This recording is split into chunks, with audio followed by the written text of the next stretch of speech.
السلام علیکم ورحمۃ اللہ وبرکاتہ۔ نحمدہ ونصلی علی رسولہ الکریم، اما بعد فاعوذ باللہ من الشیطان الرجیم، بسم اللہ الرحمن الرحیم۔ یا ایھا الذین آمنوا اتقوا اللہ وکونوا مع الصادقین۔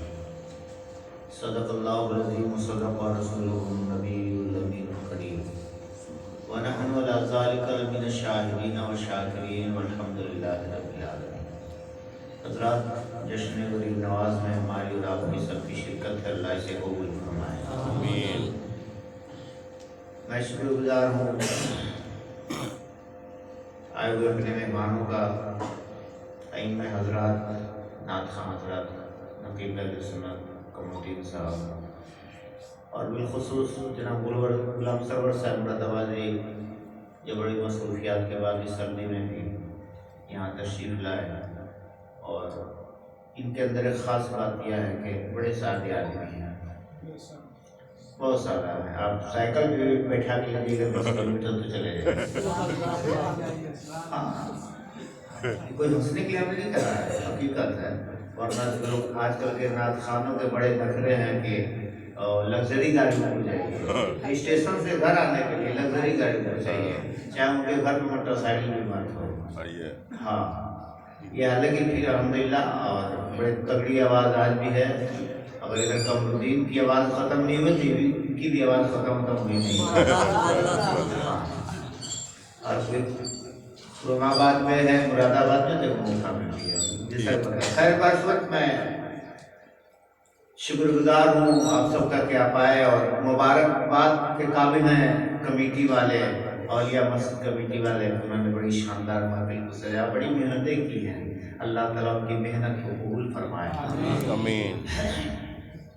درود پاک پڑھ لیں، اللہم صلی علی محمد وبارک وسلم، صلاۃ و سلام علیک یا رسول اللہ یا حبیب اللہ صلی اللہ علیہ وسلم۔ اور آپ کو میں بتا دوں کہ جو ایک فرمائشی کلام غلام سرور صاحب کو ہی پڑھنا ہے، میرے بعد وہ پڑھیں گے، اس کے بعد ہی صلاۃ و سلام ہے، اور لوگوں کی فرمائشیں بڑی قاعدے سے پڑھتے ہیں۔ بہت پسندیدہ کلام ہے، اور بہت پسندیدگی کے ساتھ ہم لوگ سنتے بھی ہیں اور وہ پڑھتے بھی ہیں، تو اسے آپ نے سماعت کرنی ہے، اس کے بعد صلاۃ و سلام کا رسم ادا کیا جائے گا۔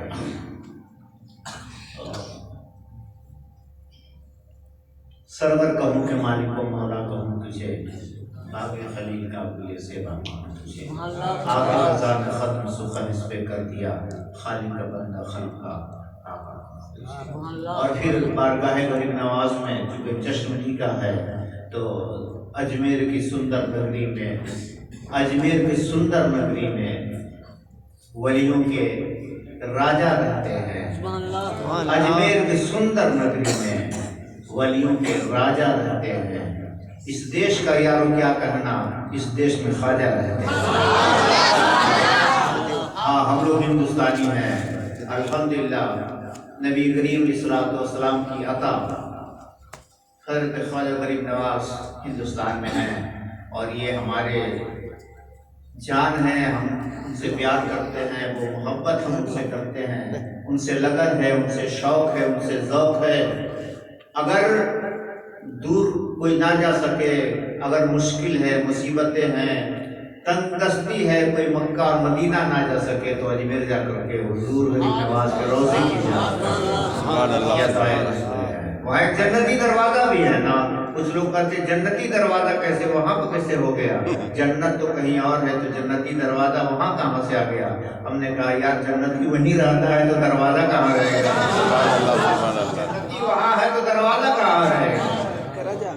اس لیے غریب نواز عطا رسول ہیں، آپ بڑی پیاری شخصیت ہے آپ کی، اور اللہ کے پیارے حبیب صلی اللہ علیہ وسلم فرماتے ہیں کہ اللہ جب کسی بندے سے پیار کرتا ہے، اللہ کو جب کسی بندے پہ پیار آ جاتا ہے تو اللہ جبریل کو آواز دیتا ہے، وہ جبریل، حضرت جبریل علیہ السلام گوش پر آواز ہو جاتے ہیں، لبیک بولتے ہیں میرے مالک میں حاضر ہوں، اللہ فرما کیا تیرا حکم ہے؟ اللہ فرماتا ہے جبریل مجھ کو فلاں بندے سے پیار ہو گیا ہے، مجھے پیار ہو گیا ہے۔ جبریل عرض کرتے مولا تو مالک ہے، وہ بندہ ہے، تو جسے پیار کرے میں کیا کروں، میرے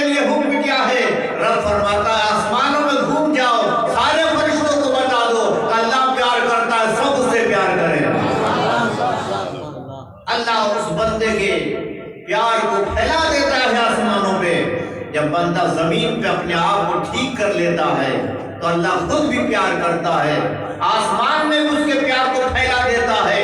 پھر اللہ کا حکم ہوتا ہے جبریل فرشتوں کو کہو کہ سارے فرشتے کچھ جماعت لے کر کے کچھ خاص فرشتے زمین پہ جائیں اور جا کر کے دنیا والوں کے دلوں میں اس کی محبت ڈال دے۔ یہی وجہ ہے کہ آج ہمارے دل میں معین الدین چشتی کی محبت ہے، اس لیے اللہ نے ان کی محبت میرے دل میں ڈال رکھی ہے۔ اور یہ کرم ہے پیارے مصطفیٰ صلی اللہ تعالیٰ علیہ وسلم کا کہ آپ ہندوستان میں، ورنہ اتنی بڑی دنیا تھی آپ کہیں بھی رہ سکتے تھے، اور آپ کو اسپیشل بھیجا گیا ہندوستان کے لیے۔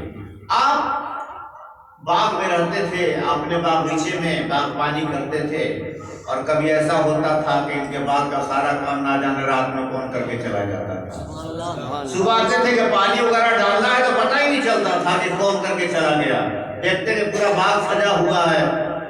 آج بھی کل بھی لاسٹ میں ایک دن جب آئے رات میں تو دیکھا کچھ لوگ واپس جا رہے ہیں، تو حضرت خواجہ غریب نواز نے آواز دی، وہ لوٹ کے جانے والے رک جاؤ، وہ پر مجھے بتاؤ تو آؤ ذرا چہرہ دکھاؤ، اپنے بارے میں بتاؤ۔ تو سب نے کہا حضور کیا بات ہے، لوٹ کر آ گئے۔ کہا تم کون ہو، میرے باغ کی رکھوالی کر کے جاتے ہو، کھیتی کر کے جاتے ہو، باغبانی کر کے جاتے ہو، میری مدد کرتے ہو؟ کہا کہ میں اللہ کی طرف سے مقرب ہوں، میں جن ہوں، جن اللہ نے مجھے آپ کی ڈیوٹی پہ لگا رکھا ہے، اس لیے کہ اللہ فرماتا ہے وَمَن يَتَّقِ اللَّهَ يَجْعَلْ لَهُ مَخْرَجًا، جو اللہ سے ڈرتا ہے اللہ اس کے لیے آسانی کے راستے نکال دیتا ہے۔ تو آپ کے لیے اللہ نے آسانیاں پیدا کر دی ہیں۔ لوگوں ہم بھی جب اللہ کا خوف دل میں پیدا کر لیں تو ہمارے لیے بھی آسانیاں ضرور پیدا ہو جائیں گی۔ ہمارے لیے پریشانیاں صرف اس لیے ہیں کہ ہم نے وہ کام نہیں کیے ہیں جو ہمیں کرنے چاہیے تھے، ہم نے آسانیوں والے کام نہیں کیے، ہر روز ہم وہ کام کرتے جا رہے ہیں جو ہمارے لیے مصیبتیں کھڑی کر دیں، مصیبتیں پیدا کر دیں، وہ کام ہم کرتے جا رہے ہیں۔ سرکار غریب نواز اپنے باپ کی رکھوالی میں ہیں، حضرت ابراہیم قندوسی رحمۃ اللہ علیہ بڑے پائے کے بزرگ ہیں، چلے جا رہے ہیں۔ سرکار غریب نواز نے کی نظر پڑی، جوانی کا عالم ہے، دوڑتے ہوئے گئے، سلام کیا، ادب سے کہا حضرت میرے باغ میں تشریف لے چلے، گرمی ہے، دھوپ ہے، کچھ آرام کر لے۔ سرکار غریب نواز تشریف کے باغ میں حضرت ابراہیم قندوسی تشریف لاتے ہیں، ادب سے بیٹھایا، سارے لوگ بیٹھے ہیں، بالخصوص نوجوان طبقہ بھی یہاں موجود ہے۔ ادب کیا چیز ہے، ادب کے ساتھ لا کر بیٹھایا، گئے دوڑے ہوئے جاتے ہیں، اپنے باغ سے خوبصورت سا انگور توڑ کے لاتے ہیں، لذیذ بھی تھا، مزیدار بھی ہے، میٹھا بھی ہے، اور ہر طرح سے دیکھنے میں اچھا ہے۔ آپ کو ادب سے پیش کیا اور دونوں پاؤں موڑ کر حضرت غریب نواز بیٹھ جاتے ہیں۔ سرکار ابراہیم قندوسی کو حضرت خواجہ معین الدین چشتی کا ادب سے پیش آنا، ادب سے بلانا، ادب سے بیٹھانا، ادب سے ان کی خدمت کرنا اتنا پسند آ گیا کہ اپنی جھولی سے روٹی کا ٹکڑا نکالا، آدھا خود کھایا، آدھا خواجہ کے منہ میں ڈال دیا۔ خود کھایا، آدھا ان کے منہ میں ڈال دیا، اپنے دانتوں سے توڑا، منہ میں چبایا اور نکال کر کے خواجہ معین الدین چشتی کے منہ میں ڈال دیا۔ کیا کھلایا؟ جھوٹا کھلایا، اپنا جھوٹا۔ کس محفل میں آپ آئے ہیں؟ خواجہ غریب نواز کی محفل میں آپ آئے ہیں۔ آج بھائی بھائی کا جھوٹا نہیں کھا رہا ہے، واقعات میں باتیں میں ختم کرنے کا عادی نہیں ہوں۔ آج بھائی کو بھائی کا جھوٹا برا لگ رہا ہے، دنیا کہہ رہی ہے کہ مت کھاؤ بیماری پھیلتی ہے، مدینے والے مصطفیٰ کہہ رہے ہیں کہ بھائی کا جھوٹا کھاؤ، اللہ اسے شفا عطا فرماتا ہے۔ بتاؤ کس کی امانت ہے؟ نبی فرماتے شفا ہے جھوٹے میں۔ قید نہیں لگائی کس بات سے شفا ہے، بخار سے شفا ہے، سردی سے شفا ہے، کس بات کی شفا ہے، صرف بتایا کہ شفا ہے۔ غریب نواز کو آپ نے جھوٹا کھلا دیا، نبی فرماتے ہیں شفا ہے۔ کیا مطلب؟ اس میں روحانی بھی شفا ہے،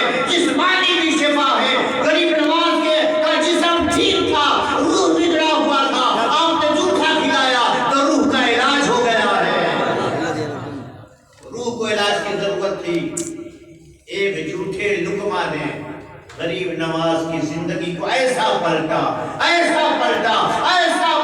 کہ سلطان الہند بن گئے۔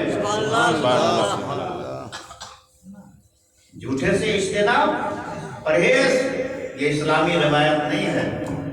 فرمایا نبی پاک صلی اللہ علیہ وسلم نے کہ ایک ساتھ آپس میں مل کر کے بیٹھ کر کھایا پیا کرو، اللہ برکت عطا فرمائے۔ برکتیں ہیں۔ مجھے وہ واقعہ یاد آ رہا حدیث پاک کا، ایک صحابی ہیں حضرت ابو ہریرہ رضی اللہ تعالیٰ عنہ پیاس بھوک سے پریشان ہیں، اصحاب صفہ میں سے ہیں، کئی دن سے کھانا نہیں ملا تھا، مسجد میں آ کے بیٹھ گئے، سامنے بیٹھ کے کوئی آئے تو دیکھے گا، مجھے دیکھے گا، میری حالت دیکھے گا، مجھ سے پوچھے گا، کھانے کے بارے میں پوچھے گا، لیکن جو آتا ابو بکر علیہ السلام علیکم اندر چلے گئے، حضرت عمر علیہ السلام علیکم وعلیکم السلام اندر چلے گئے، جب آخر میں جب مصطفیٰ جان رحمت آئے، سبحان اللہ، سبحان اللہ، جب نبیوں کے نبی آئے، دلوں کو سمجھنے والے، حالات کو پرکھنے والے نبی آئے، جب کہا وہ ہے یا رسول اللہ سلام علیکم، نبی کریم نے جواب دیا کہ اٹھو کھڑے ہو جاؤ، بھوک لگی ہے، جو کھڑے ہو جاؤ، تمہاری صورت بتا رہی ہے کہ تم بھوکے ہو، ہمارے عہد کا ہر واقعہ چہرے پہ لکھا ہے، ہمارے عہد کا ہر واقعہ چہرے پہ لکھا ہے، جو چہرہ پڑھ نہیں پاتے وہی اخبار ملتے ہیں، اٹھو لگتا ہے تم بھوکے ہو، یا رسول اللہ مہربانی، 3 دن ہو گئے، رسول پاک گھر لے جاتے ہیں، نبی سمجھ کے جب یہ بھوکا ہے تو اس کے سارے ساتھی بھوکے ہوں گے، 70 اصحاب تھے،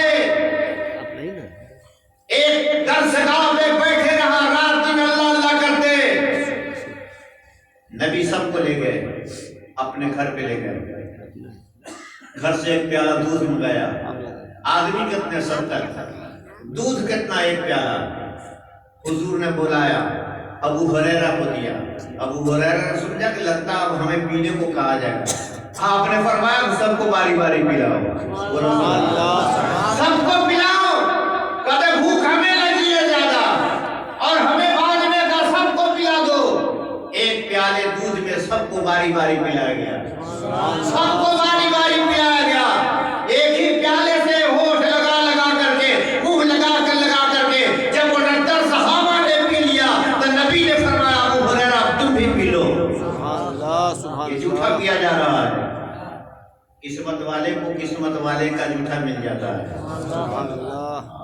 پر یہ نہ ڈھونڈا کیجیے، تلاش کیا کیجیے کسی کا جھوٹا مل جائے، وہ جو کامیاب ہوتا ہے اس کا جھوٹا ملتا ہے تو پھر زندگی بدل دیتا ہے، انقلاب لا دیتا ہے، روانی پیدا کرتا ہے، جمال پیدا کرتا ہے۔ جب 70 صحابہ نے ایک ہی پیالے میں منہ لگا کر کے پی لیا تو حضور نے اس پیالے کو اپنے ہاتھوں میں لیا، سبحان اللہ، سبحان اللہ، اپنے ہاتھ میں لیا، جس کے قدموں کے دھون آب حیات ہے، جس کے ہاتھوں سے گرے ہوئے پانی کو صحابہ لوٹ لوٹ کر کے پیا کرتے، سینے میں ملتے، وہ رسول اپنے 70 صحابیوں کے جوٹے کو اپنے لبوں سے لگا کر کے پی لیتے ہیں اور بتاتے ہیں اے کلمہ پڑھنے والوں، جھوٹے سے پرہیز مت کرنا، میں آقا ہو کر کے غلاموں کا جھوٹا پی رہا ہوں، تم اپنے بھائی کا جھوٹا کیوں نہیں پیتے ہو؟ سبحان اللہ، اس محفل میں آنے کا یہی مقصد ہے، یہی سب ہونا چاہیے، ہمیں اس سے سیکھنا چاہیے، کھا لیا انقلاب آ گیا، رنگ چڑھ گیا، عبادت کا اللہ کی طرف سے نور اتر آیا آپ پہ، اور پھر حضرت ابراہیم قندوزی نے کہا بیٹے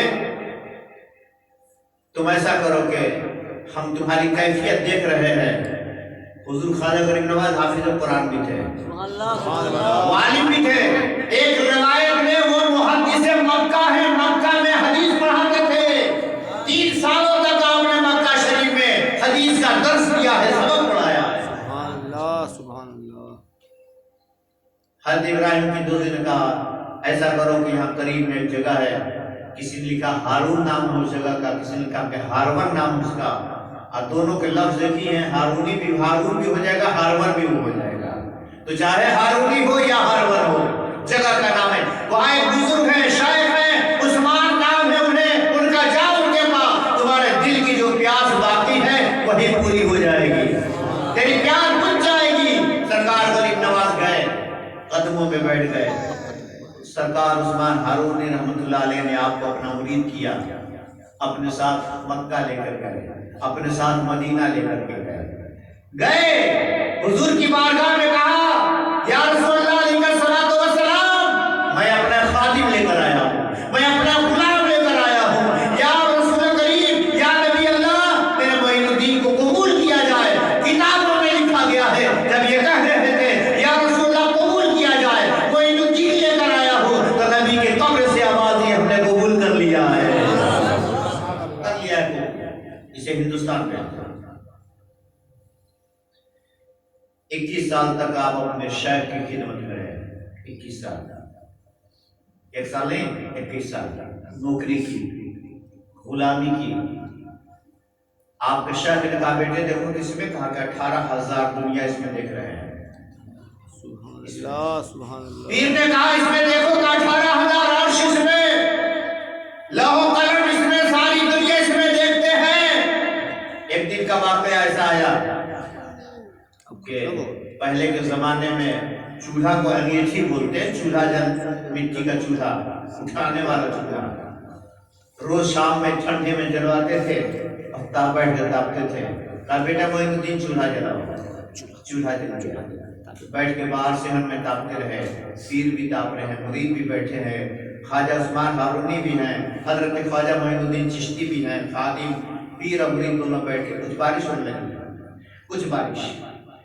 تو آپ نے کہا کہ بیٹے معین الدین اس چولہے کو اٹھا کر لے چلو، اندر چلتے ہیں۔ پیر آگے بڑھ گئے، خواجہ معین الدین پیچھے، چولہے کو اٹھایا اور محبت میں اپنے سر پر رکھ لیا، اپنے سر پر رکھ لیا، ہاتھوں میں نہیں لیا، کہا یہ میرے پیر کا حکم ہے، سر پر رکھا۔ جب پیر نے مڑ کے پیچھے دیکھا، جب پیچھے مڑ کر دیکھا، کہا کہ معین الدین یہ کیا کرتا ہے، تم نے سر پہ اٹھا کے رکھ لیا۔ آپ کو نہ جانے کون سا جلال آ گیا خواجہ معین الدین کو، چولہے کو سر سے پٹک کے پھینک دیا، پھوڑ دیا۔ کہتے مجھ سے پہلی بار 21 سال میں پہلی بار بے ادبی ہوئی تھی اپنے شیخ کے بارے میں، پھینک دیا چولہے کو سر سے نیچے۔ کہا کہ تمہیں کیا ہو گیا؟ پیر پوچھتے معین الدین تجھے ہوا کیا؟ کہا ہوا کیا پوچھ رہے ہیں، یہ سر کہنے میں سر چل جائے گا، آج تک یہ سر میرا ہی کہا ہے، 21 سال آپ کی نوکری کی ہے اور آپ کا سر میرا ہے، نہیں یہ دل یہ جان بھی تمہاری ہے، یہ دل بھی تمہارا ہے، یہ سارا وجود آپ کا ہے، یہ سر چلے گا تو آپ کا سر چلے گا، یہ سر میرا کہاں ہے؟ اب یہ سر میرا نہیں ہے، ہم نے تو آپ کے حوالے کر دیا ہے، آپ نے کہا میرا سر، یہ میرا نہیں ہے، یہ تو آپ کی جان ہے، یہ جان بھی تمہاری ہے، یہ دل بھی تمہارا ہے، یہ جان بھی تمہاری ہے، یہ دل بھی تمہارا ہے، یہ خواجہ پیا، یہ بسمل بھی تمہارا ہے۔ لوگوں تو عقیدت و محبت یہ استاد اور شاگرد کا رشتہ ہے، یہ ادب کا معاملہ ہے، یہ انعام مل رہا ہے، سب کچھ حوالے کر دیا شیخ کے۔ جب اتنا کوئی اپنے آپ کو اپنے شیخ کے قدموں میں گراتا ہے تو پھر وہ شیخ اسے بہت اوپر اٹھا دیتا ہے، اعلیٰ مقام تک لے جاتا ہے، افضلیت ادا کرتا ہے، جتنا نور ہوتا ہے اس نور سے پلاتا چلا جاتا ہے۔ سرکار غریب نواز رضی اللہ تعالیٰ عنہ جب ہندوستان آئے، بہت ساری باتیں آپ نے سماعت کر لی۔ جب آپ آئے تو آنے والے آپ کے بعد نذرانے بھی لایا کرتے تھے، جھولوں میں بند کر کے طرح طرح سے لوگ لاتے تھے، ہفتہ بھر وہ رکھا جاتا تھا، ایک جگہ اکٹھا کیا جاتا تھا، جمعرات کے دن لوگ آتے تھے تو کھول دیا جاتا تھا، جس کو جو ضرورت ہے اٹھا کے لے جاؤ، سبحان اللہ سبحان اللہ، جسے جو چاہیے اٹھا کے لے جاؤ، جو ایک ایک جھولا اٹھا لو، ایک ایک تھیلا اٹھا کے لے جاؤ۔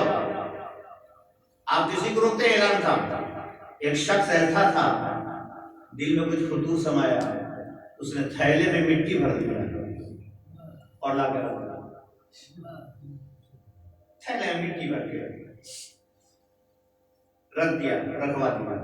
جب جمعرات والا دن آیا، جب اسے تقسیم کیا جانے لگا تو ایک شخص نے اس جھولے کو اٹھایا کہ لے کر جائیں، تو خواجہ غریب نواز نے کہا اقبال نام تھا، اقبال اسے رہنے دو، سبحان اللہ سبحان اسے اللہ۔ رہنے دو۔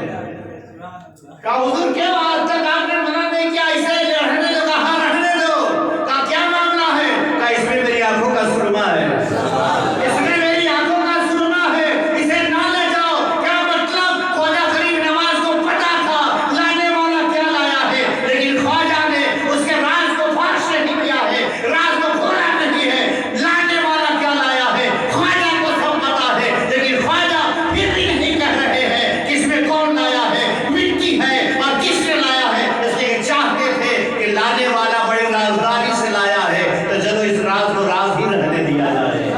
سنبھل ہے دل کسی کا راز بے پردہ نہ ہو جائے، سنبھل ہے دل کسی کا راز بے پردہ نہ ہو جائے، یہ دیوانوں کی محفل ہے، کوئی رسوا نہ ہو جائے،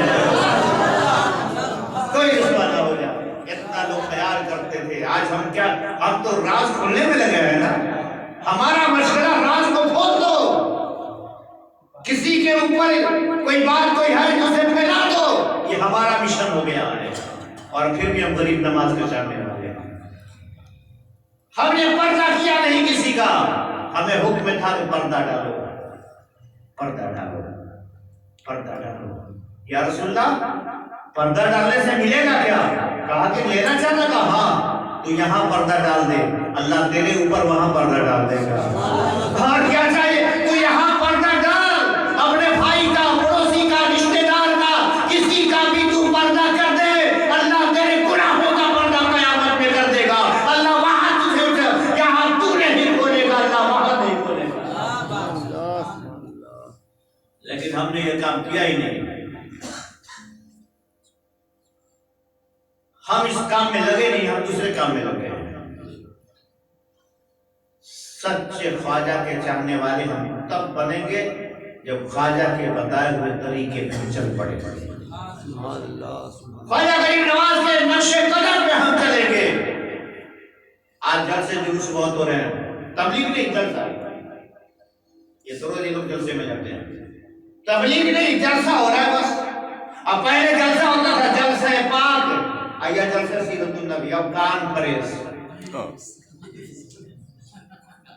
ہاں رات بھر کیا ہوا، رات بھر صبح سوچیے بیٹھ کے رات بھر ہوا کیا، اس کے لیے شور تھا مہینوں سے، وہ صبح بیٹھ کے سوچیے کہ رات بھر ہوا کیا، پتا نہیں کچھ تو ہوا ہی نہیں، کھانا کا نار تب بھی خالی ہو رہا تھا، ابا کے نام پہ، اماں کے نام پہ، زندہ کے نام کے، مردہ کے نام پہ خریدتا، اللہ اکبر ہو رہا تھا، کچھ ہوا نہیں۔